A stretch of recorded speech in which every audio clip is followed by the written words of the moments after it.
He was alone until my son hugged him. It was just an ordinary day. I was walking to the market with my 4-year-old son. Suddenly, he let go of my hand and stopped walking. I looked up in confusion and saw him staring at an elderly man standing at a distance. The man stood in a corner, quiet, as if he was alone even in the middle of the crowd. Before I could say anything, my son softly said, "Mom, he looks very lonely."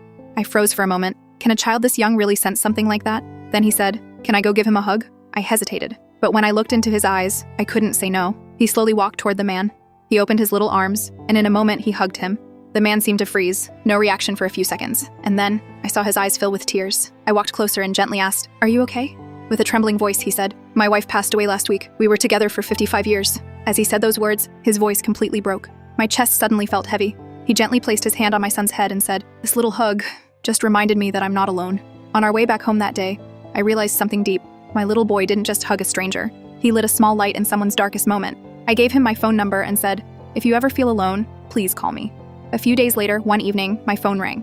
It was him. His voice was hesitant, almost embarrassed, deeply lonely. "I don't want to bother you, but I feel very alone today," he said. I didn't hesitate for even a second. I said, "You're not alone. We're here for you." From that day, everything changed. He started visiting our home. On his first visit, my son ran straight to him, as if he had known him forever. He held his hand and pulled him into his little world. Toys, drawings, small stories, and I watched something incredible happen. A man slowly learning how to live again. My son started calling him Grandpa, and strangely enough, he accepted that name as if he truly belonged to our family. One day, we visited his small garden. He picked fruits himself and gave them to my son. With a soft smile, he said, "These, my wife and I planted together." His eyes were full of tears, but filled with love, not just pain. The last time we saw him, he was lying in bed, weak, but strangely peaceful.